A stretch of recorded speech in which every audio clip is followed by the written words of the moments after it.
Hola, hola, bienvenidos, buenas noches, bienvenidos a Conclusiones. Les saluda Mario González esta noche por mi compañero Fernando del Rincón. Los acompaño desde la Ciudad de México. Vamos de inmediato con las 5 del día en Conclusiones. En el número 5, caso Khashoggi. Justicia. 5 personas fueron condenadas a pena de muerte en Arabia Saudita por el asesinato del periodista Jamal Khashoggi, ocurrido en el consulado de ese país en Estambul, Turquía, en octubre de 2018. Otras 3 personas recibirán más de 20 años de cárcel. 10 sospechosos quedaron en libertad por falta de pruebas, entre ellos Saud al-Qahtani, mano derecha del príncipe heredero Mohammed bin Salman. La familia de Khashoggi acudió al juicio. En el número 4, Bolivia. Fuera de la CELAC, el gobierno de Yanín Áñez evalúa la permanencia de Bolivia en la Comunidad de Estados Latinoamericanos y Caribeños, la CELAC. El anuncio llega después de que México convocara a una reunión del organismo sin notificar a Bolivia y a pesar de que el país ocupa la presidencia pro tempore del bloque. La Cancillería de Bolivia tildó de inamistosa la actitud de México, al tiempo que denunció que el gobierno de Andrés Manuel López Obrador no ha reconocido la presidencia de Yanín Áñez y criticó la concesión de asilo político al presidente Evo Morales. En el número 3, Chile, nueva constitución. El presidente Sebastián Piñera promulgó el proyecto de reforma constitucional que posibilita la celebración de un plebiscito el 26 de abril de 2020. Ese día los chilenos deberán responder a 2 preguntas: si quieren una nueva constitución y qué tipo de órgano debería estar encargado de redactarla. Piñera señaló que un nuevo texto constitucional no es la solución definitiva para la crisis que vive el país. Por eso hizo un llamado a la unidad, el respeto y el diálogo. En el número 2, Honduras, cárceles ingobernables. 19 reclusos murieron este domingo en otro motín en una prisión de máxima seguridad en Honduras. Esta vez el incidente ocurrió en el municipio de El Porvenir. Antes de ser asesinadas, las víctimas fueron tomadas como rehenes con armas de fuego y cortopunzantes. Otros 2 presos resultaron heridos en esta revuelta. Esto apenas 48 horas antes de un incidente similar que dejaba 18 presos muertos y 16 heridos. El 16 de diciembre, el Poder Ejecutivo declaró emergencia en el sistema carcelario. Y en el número 1, Legionarios de Cristo. ¿El crimen pasó? 175 menores de edad abusados sexualmente por 33 sacerdotes. Son las cifras que los Legionarios de Cristo reconocen en un informe publicado este sábado.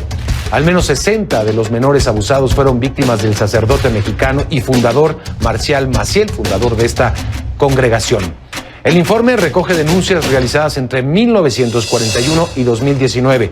La congregación dice que este es solo el primer paso de una discusión más abierta sobre el tema y condena y deplora los hechos, así como las prácticas institucionales o personales que pudieron propiciar estos actos.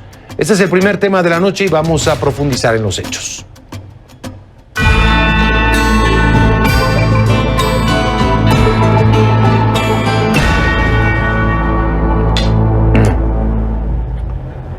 $175 menores de edad fueron víctimas de abuso sexual cometidos por 33 sacerdotes de la congregación Los Legionarios de Cristo, según un informe dado a conocer este fin de semana por esta organización religiosa. Y de ese total, 60 menores de edad sufrieron abusos sexuales del sacerdote fundador de la congregación, Marcial Maciel. Estos datos corresponden a denuncias verificadas de abuso sexual registradas desde la creación de la congregación en el año 1941 y hasta el año 2019. Daniel Díaz desde Roma nos tiene los detalles. Los Legionarios de Cristo causaron escándalo entre los católicos en el año 2006, cuando el entonces Papa Benedicto XVI ordenó al fundador de la congregación católica, Marcial Maciel, a retirarse a una vida de oración y penitencia y abstenerse de celebrar misa en público. Por aquel entonces, la reacción de Marcial Maciel fue aceptar la condena, aunque reafirmó su inocencia. Falleció casi 2 años después. Este sábado, la institución religiosa que fundó ha publicado un informe que refleja la dimensión de los abusos sexuales a menores que hubo en la congregación desde sus inicios en 1941. El resultado es el siguiente: Marcial Maciel habría abusado sexualmente a 60 menores y otros 32 sacerdotes habrían hecho lo mismo con otros 115 niños. En el informe se dan los detalles del tipo de abuso y lo que sucedió con los presuntos culpables. De los 33 sacerdotes, 6 han fallecido y 1 abandonó la congregación. Otros 8 dejaron de ser presbíteros y los 18 restantes permanecen en ella, aunque han sido alejados del trato con menores de edad. 11 de ellos abusaron de entre 2 y 5 víctimas, 5 entre 6 y 10 víctimas, 9 abusaron de una misma víctima repetidas veces. 1 abusó de 13 víctimas conocidas. 4 abusaron de una víctima una sola vez. 2 abusaron de una menor por sexting. Marcial Maciel abusó 60. Un último dato destacable es que 14 de los 33 sacerdotes habían recibido abusos dentro de la congregación y 14 abusaron mientras tenían un cargo de responsabilidad dentro de la congregación. Para CNN, Daniel Díaz Bizzi, Roma. Bueno, eso es parte del documento que se dio a conocer este fin de semana y que ha generado muchas reacciones. Más temprano conversé con Raúl González, hijo del padre Marcial Maciel, para conocer su perspectiva de este informe de la Congregación Legionarios de Cristo. Raúl González también acusó a su padre de abuso sexual desde que tenía 7 años. Aquí una parte de la entrevista. Bueno, hay que decir que tú y tus hermanos también denunciaron en su momento esta situación, abusos sexuales por parte de tu padre. ¿Cuál es tu impresión al ver este informe, este primer informe público que se hace? Hola, ¿cómo estás? Muy buenas tardes por la oportunidad, Mario. Muchas gracias. Mira, pues básicamente considero que este perdón es uno de tantos que se viene dando desde el año 2006. Para mí, el pedir perdón, ese tipo de perdón, el más reciente, pues no me deja nada. Yo pienso ¿qué quiere decir los perdones anteriores? O sea, no son realmente perdones de corazón. Yo pienso que el perdón también debe de venir acompañado con un resarcimiento para todas las víctimas. Incluso, bueno, yo me considero una víctima también por lo que comentas de mi papá. Claro. Fui abusado desde los 7 años y viví con eso hasta muchos años más de mi vida. Igualmente mi hermano. Y bueno, es un perdón que da la congregación a medias nuevamente. Considero que me da hasta pena, ¿no? Porque son perdones que, pues bueno, ¿cuántos más vamos a tener que esperar? ¿Cuántos perdones más? Pues que las víctimas tienen que vivir de un perdón. Yo pienso que no, no es un perdón fiel, digamos. Raúl, ¿tú crees que, como muchos han considerado también, hay que pasar a la justicia ya esto? Es decir, se está reconociendo que hay, estaba viendo la nota de mi compañero, por lo menos 18 sacerdotes en activo que fueron separados de contacto con la congregación, digamos, con los fieles, pero se mantienen ahí adentro de la congregación. ¿Habría que esto judicializarlo de alguna manera? Yo pienso que sí, mira, eso es importante. Tener 18 miembros activos con ciertas restricciones a menores dentro de la congregación habla de un encubrimiento total. Es importante que el Estado empiece a actuar y que ya se empiece a judicializar, bueno, civilmente, ¿no? Ya hay estados que en lugares en el mundo que ya lo están haciendo, pero yo creo que hablo de México. México es un país que ha sido olvidado, que está en el abandono total por parte de la Iglesia respecto a las víctimas de abuso sexual. Hay muchas víctimas, como comentaba Alberto Apié, que hablan más de 60, o sea, mínimo son 100 y de 100 para adelante, ¿no? Es importante que el Estado ya empiece a actuar sobre estas personas, digamos, para que realmente tengan fe estos perdones. ¿Por qué los legionarios no ponen hacia la justicia civil a estos 18 miembros? Lo siguen encubriendo de cierta forma. Ya que hablas de encubrimiento, también de negación absoluta, ¿no? Ustedes pasaron, no sé cómo sea ahorita la situación, pero ustedes exigían el reconocimiento de la congregación a que eran hijos ustedes de Marcial Maciel, y esto fue rechazado insistentemente por la congregación. Así es, mira, bueno, como recordarás, yo fui víctima pasé a victimario. Yo presenté mi denuncia, yo me acerqué con ellos de buena fe y bueno, se dieron otras circunstancias y de víctima pasé a victimario. Yo presenté mi denuncia en Estados Unidos con Jeff Anderson en contra de la congregación por encubrimiento, misma que después de casi 10 años de batalla fue desechada, puesto que uno de los argumentos habla que nosotros no fuimos miembros de la congregación. Entonces básicamente pues no teníamos derecho a ser resarcidos por los abusos de mi padre. Pero bueno, pues también es así que ellos sabían desde los años 40 que mi papá tenía este problema este problema mental, ¿no? De pederastia. Debieron de haberlo separado de su cargo. En cuanto a México, pues yo fui víctima, fui victimario. Ahora yo sigo presentando, estamos en instancias judiciales. Es increíble el poder que tienen los legionarios aún en estas fechas dentro de las instituciones judiciales. Pero bueno, es increíble cómo yo fui absuelto de mi proceso de México por el delito de extorsión en grado de tentativa. Me absuelven, me entregan mis derechos como ciudadano, me regresan mi fianza y después componen la sentencia y resulto ser culpable nuevamente, ¿no? Ahí hablamos del poder que tienen los legionarios para incluso corromper de la congregación, incluso llegar a decisiones que tienen que tomar ciertos magistrados en este tipo de procesos.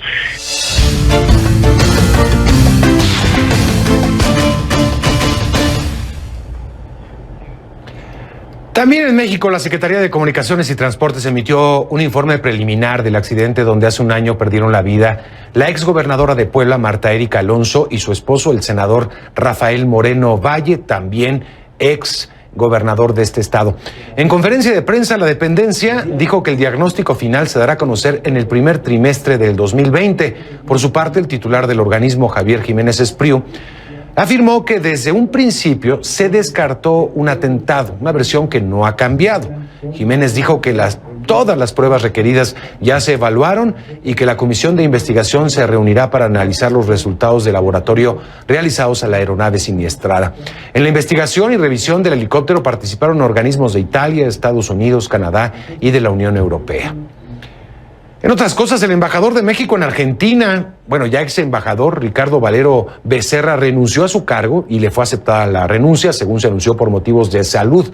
Así lo dio a conocer en su cuenta de Twitter el vocero de la Secretaría de Relaciones Exteriores, Roberto Velasco Álvarez, donde informó que el canciller Marcelo Ebrard aceptó la renuncia del diplomático.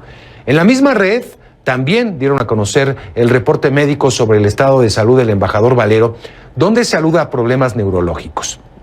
Hay que recordar que a principios de diciembre, México ordenó el regreso inmediato de Valero para ser investigado por el Comité de Ética y de Prevención de Conflictos de Interés de la Cancillería, luego de que se informara que el 26 de octubre el embajador habría intentado robar un libro en una librería muy famosa de Buenos Aires. Asimismo, en la conferencia mañanera del presidente Andrés Manuel López Obrador, también se calificó el caso como muy lamentable y doloroso, por lo que envió un abrazo y un saludo al exfuncionario y a su familia.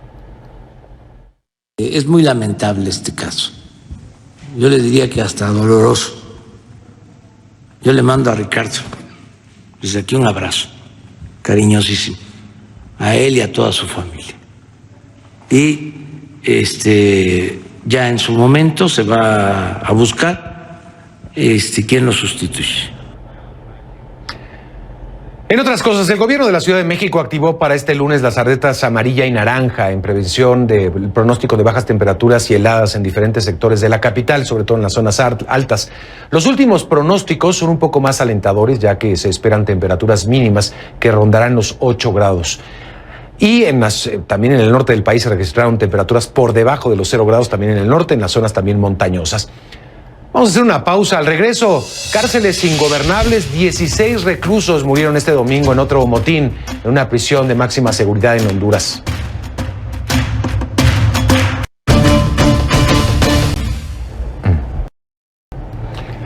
Les pido que a partir de este momento me acompañen utilizando la etiqueta Conclu Honduras. Recuerden que recibo todos sus comentarios a mi cuenta @MarioCNN en Twitter, por supuesto. Las cárceles de Honduras están fuera de control, tanto así que el 16 de diciembre, el presidente Juan Orlando Hernández declaró el estado de emergencia en los centros penitenciarios. En consecuencia, la Fuerza de Seguridad Interinstitucional Nacional, conocida como FUSINA, tomó el control del sistema carcelario y de los centros de menores. Además, la cúpula del Instituto Nacional Penitenciario fue suspendida por un periodo de 6 meses. Ese es el tiempo que dio el Ejecutivo a la Junta Interventora para que se reinstale la gobernabilidad en las cárceles del país. Este domingo, un motín en una cárcel de máxima seguridad saldó con 19 muertos y un herido. Al menos 48 horas antes, un incidente similar se cobró la vida de otros 18 reclusos. Elvin Sandoval, desde Tegucigalpa, nos preparó el siguiente informe. Son 19 las personas que fallecieron en la cárcel de El Porvenir, a unas 3 horas de Tegucigalpa. Este hecho ocurrió pues a las 4:30 de ayer y aún los cuerpos están en la morgue de Tegucigalpa a espera de ser retirados por sus familiares. En un comunicado, las autoridades de la Fuerza Interinstitucional Nacional, FUSINA, han dicho que han iniciado un proceso investigativo para ver qué fue lo que pasó en el interior de este centro penal y quiénes son los reos que estarían implicados en el mismo. Han dicho que el incidente pudo haber sido por las acciones de grupos criminales dentro de los centros que se oponen a que los militares y policías pues estén en este proceso de administrar y dar la seguridad a los centros. Hay que recordar que el pasado martes el gobierno emitió un decreto de emergencia y le dio potestad a los militares y a los policías para que administraran los centros del país, producto de las reyertas y de los incidentes que se estaban dando. Entre tanto, los familiares de las 19 víctimas están pidiendo pues a las autoridades llegar al fondo de estos hechos y que deduzcan las responsabilidades y den a conocer qué fue lo que realmente pasó. Escuchemos a la presidenta de la Asociación de Familiares de Privados de Libertad de Honduras, lo que nos decía.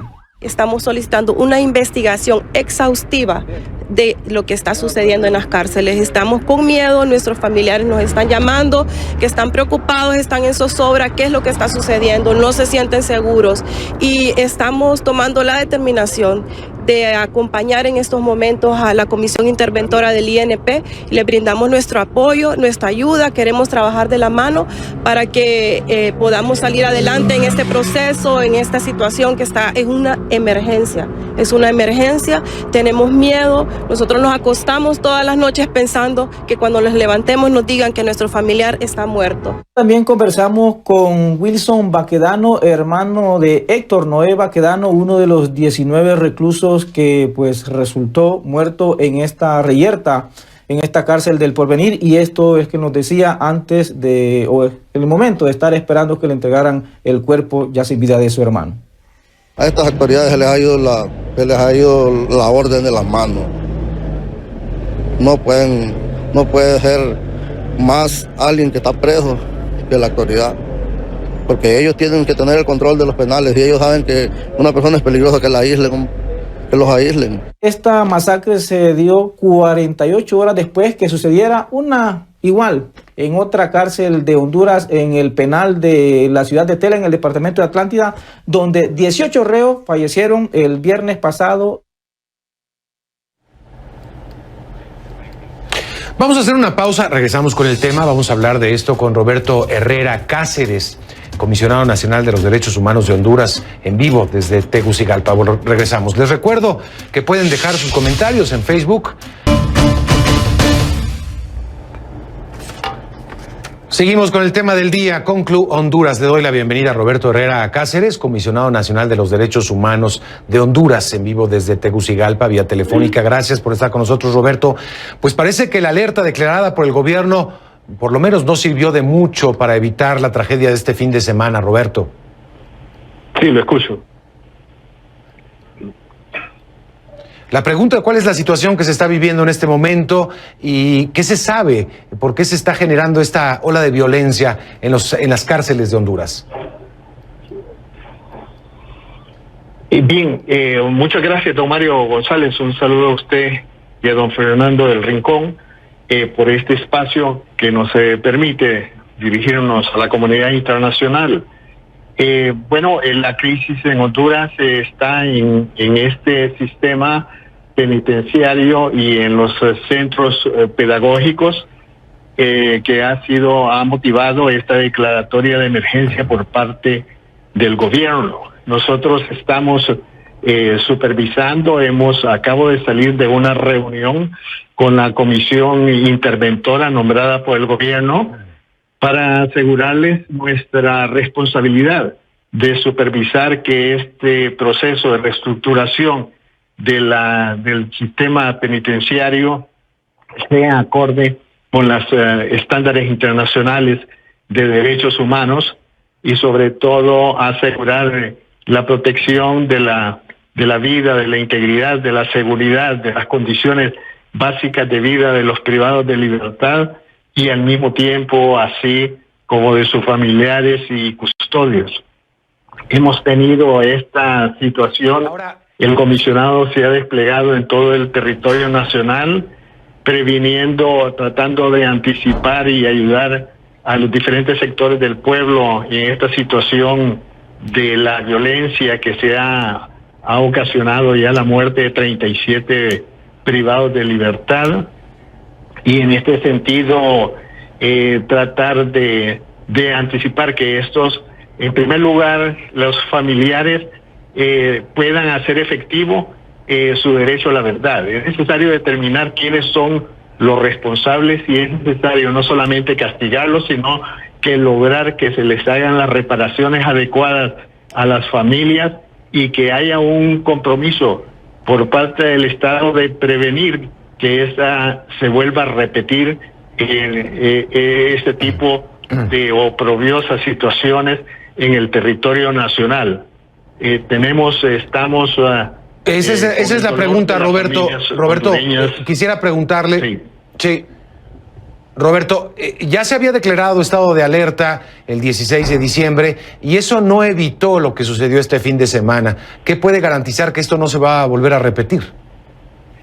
Bueno, como le digo, acabo de terminar una reunión con ellos y les he pedido, y ellos están de acuerdo en tratar de desplegar medidas de control y medidas de desarme en todos los centros penitenciarios, porque el problema es cómo existen armas en los centros penitenciarios que permiten este tipo de incidentes abominables y sobre todo cómo lograr que la población no penitenciaria no pueda disponer de instrumentos que fomenten este tipo de disensiones con estas consecuencias en los centros penales.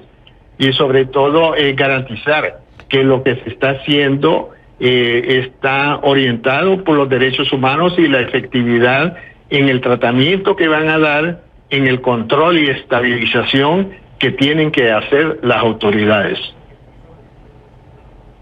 ¿Esta situación está en los 28 centros penitenciarios del país? No, esta situación tiene que cubrir todos esos centros penitenciarios y tiene que cubrir también los centros pedagógicos. En este momento la situación se concentra en el centro penitenciario de Tela y del Porvenir. Lamentablemente se produjeron ese tipo de situaciones. Ahora lo que tenemos que prever, además de proseguir con las investigaciones, además de ver cuál es la situación de los familiares, tenemos que asegurar que esto no se va a repetir en ningún centro penitenciario, y a eso acabo de llamar a todas las autoridades, ya que es responsabilidad primaria del Estado hondureño asegurar todas aquellas garantías que preserven la seguridad de los privados de libertad. ¿Qué se sabe hasta el momento? ¿Qué fue lo que sucedió? ¿Es una guerra entre bandas rivales? Mire, el problema es que hay digamos que oficialmente lo que se señala es que habría un involucramiento de crimen organizado en algún plan. Sin embargo, nosotros no podemos asegurar ninguna hipótesis mientras las investigaciones no hayan avanzado. Nosotros mismos estamos pendientes de las investigaciones que está realizando el Ministerio Público y nosotros mismos recogemos información de diferentes fuentes porque tenemos que ver el tema de la vulneración de los derechos humanos y que el derecho a la verdad que tienen los familiares sea un derecho plenamente efectivo y que se rinda cuentas a ese respecto. Seguiremos el tema gracias a Roberto Herrera Cáceres, comisionado nacional de los derechos humanos de Honduras desde Tegucigalpa. Gracias, Roberto. Vamos a hacer una pausa. Al regreso, caso Khashoggi, justicia. 5 personas fueron condenadas a pena de muerte en Arabia Saudita por el asesinato del periodista Jamal Khashoggi, ocurrido en el consulado de ese país en Estambul, en Turquía, en octubre de 2018. Regresamos con este tema.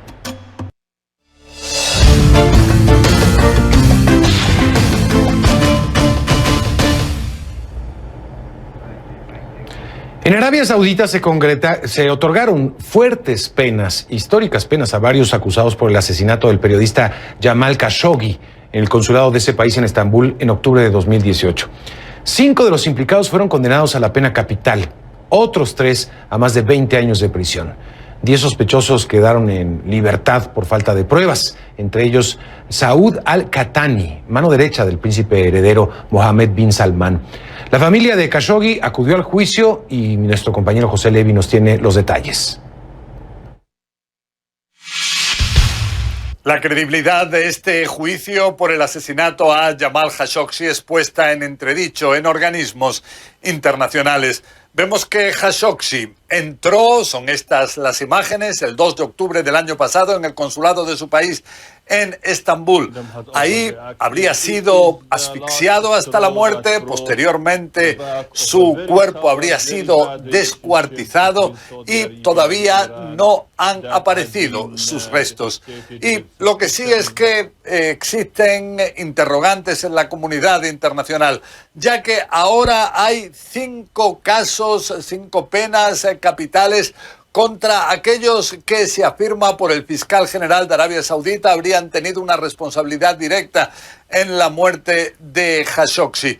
Pero está por ver todavía hasta qué punto serán o no culpadas personas muy allegadas a Mohammed bin Salman, el heredero de la corona de Arabia Saudita, a quien en la CIA se asegura que habría estado detrás de ese asesinato. Entonces, en estas condenas tampoco aparecen 2 personas muy allegadas a Mohammed bin Salman. Por un lado, Saud al-Qahtani, quien era consejero suyo, y por otro también se afirma que Ahmed el-Asiri, subjefe de la inteligencia saudita, también habrían sido liberados por falta de cualquier prueba contra ellos. Entonces vemos que Mohammed bin Salman aquí de alguna manera se intenta blanquear su participación en el asesinato de Khashoggi. Se afirma que para nada ni Mohammed bin Salman ni las personas más allegadas a él habrían participado en este asesinato. Pero en cualquier caso se trata de un tema que es central dentro de la comunidad internacional, sobre todo también por el centralismo que tiene Arabia Saudita en lo que es el Medio Oriente, muy especialmente para Estados Unidos. José Levi, CNN, Jerusalén. Pausa y al regresar a conclusiones, una Navidad adelantada para un niño peruano ejemplar. Se le adelantaron los Reyes Magos, ya le vamos a contar. Les recuerdo mi cuenta de Twitter, @MarioCNN, para poder unirse a la conversación y comentar sus propias conclusiones. Regresamos en un momento con más información.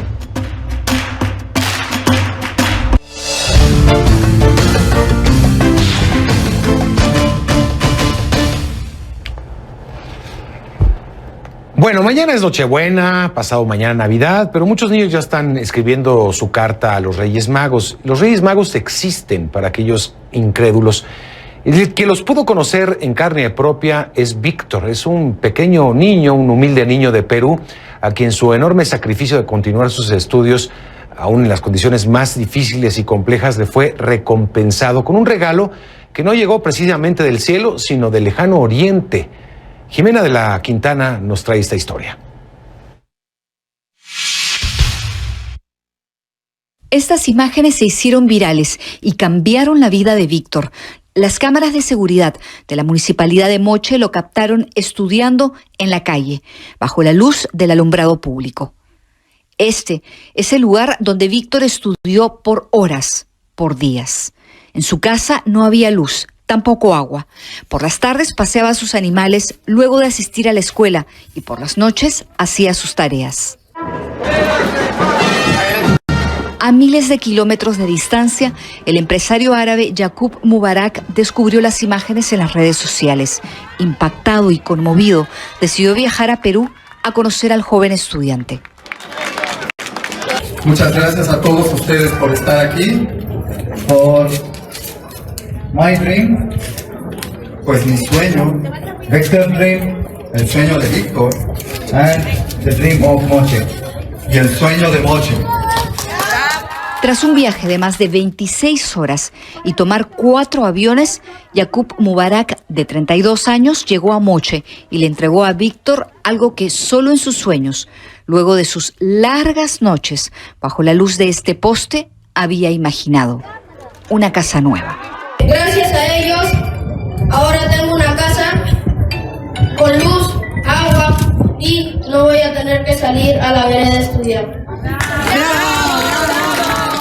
No era la primera vez que Víctor y Yaqub se veían, pero se abrazaron con el mismo cariño de aquella primera vez. Todo en la vida tiene una recompensa, le dijo Víctor a CNN. Rosa, su madre, dice que aún es difícil creer cómo han cambiado sus vidas. Y lo hizo realidad, el sueño que yo nunca pensé, de veras, nunca. Dije, yo levantaría una casa, nunca, porque no lo podía. Mi corazón ya no hay palabras para demostrarle al joven cuánto la quiero y cuánto le voy a agradecer por todo lo que hizo por mí. Víctor y su madre recibieron esta casa que fue levantada sobre el mismo terreno donde vivían, una precaria casa que habían improvisado con lo poco que tenían. Tengo lo suficiente para disfrutar de mi vida y tengo más por dar. Estoy muy feliz de hacer realidad el sueño de Víctor, tener una casa, tener una habitación. Y ahora el siguiente paso es amoblar la casa con las cosas que ellos necesitan. Nuevos muebles y un nuevo estilo de vida para Víctor. New furniture and a new lifestyle for Victor. Este empresario, dueño de un negocio de dulces y chocolates con tiendas en Europa y el Medio Oriente, no ha hecho a Víctor el único protagonista de historias felices.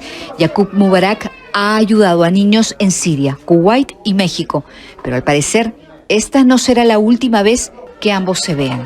El empresario le ha prometido al niño que lo llevará al lejano reino de Bahrein, un lugar que Víctor seguramente tampoco soñó conocer. Para CNN, Jimena de la Quintana, Lima.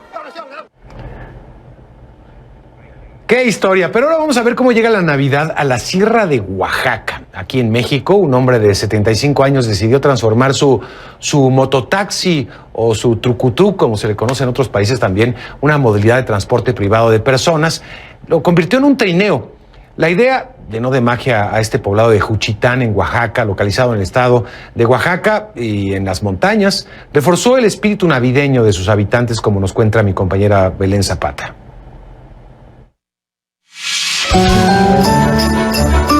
Un trineo recorre las calles de Juchitán en el sureño estado de Oaxaca, en México. Pues me parece una idea muy bonita para los niños porque la verdad nunca había visto una cosa así.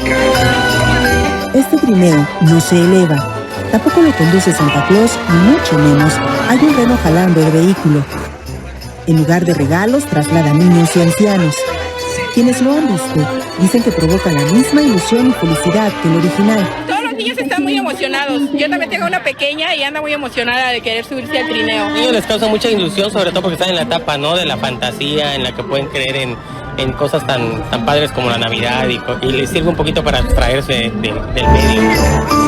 Se trata de una idea surgida de la imaginación de Jerónimo Flores Lagunas y su familia. Se me dio esa idea por el gusto, por los niños.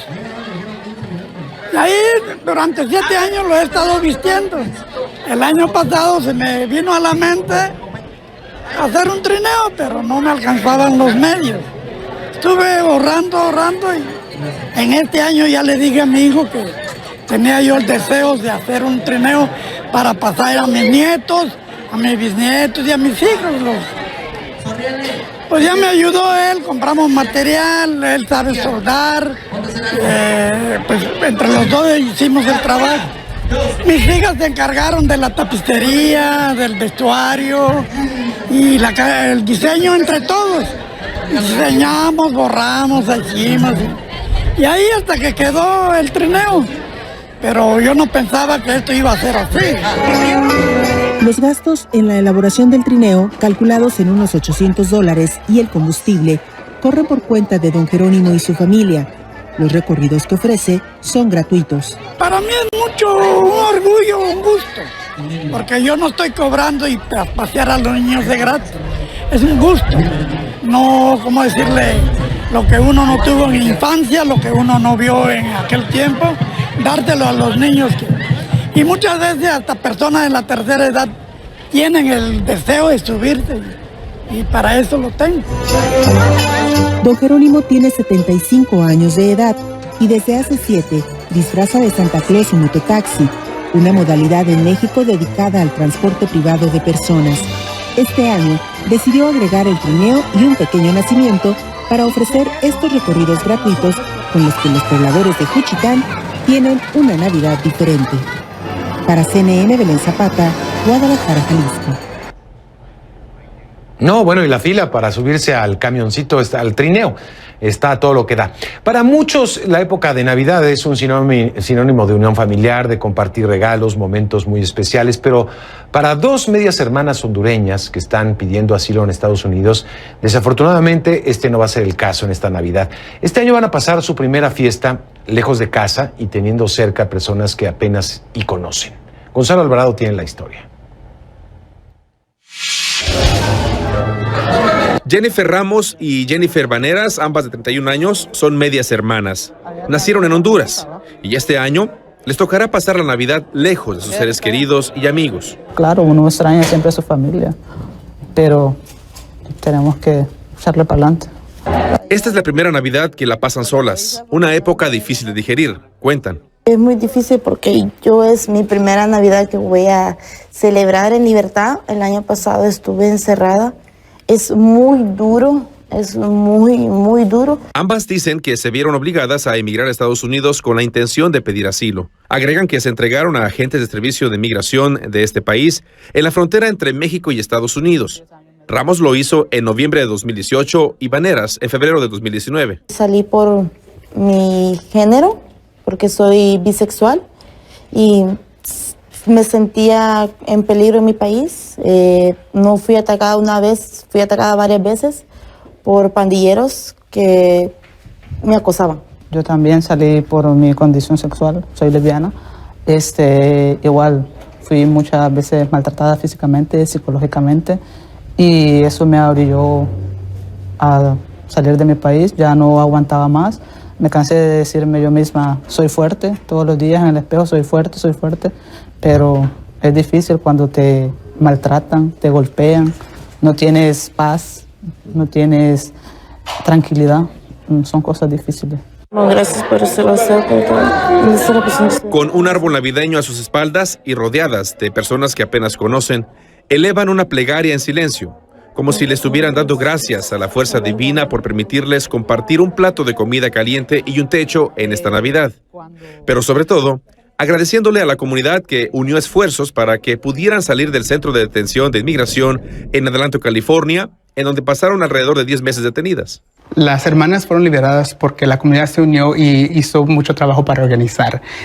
Fuimos a las cortes, mandamos cartas de apoyo y encontramos los recursos para poder pagar las fianzas. ¿De cuánto? Cada una tenía una fianza de $5,000. Sueños de aquí para adelante, esperando que ya les den el asilo, ¿qué piensan hacer? ¿En qué se piensan realizar? Estudiar. ¿Qué les gustaría estudiar? Administración de empresa. ¿Y a ti? Fisioterapia. Para ayudar a niños especiales.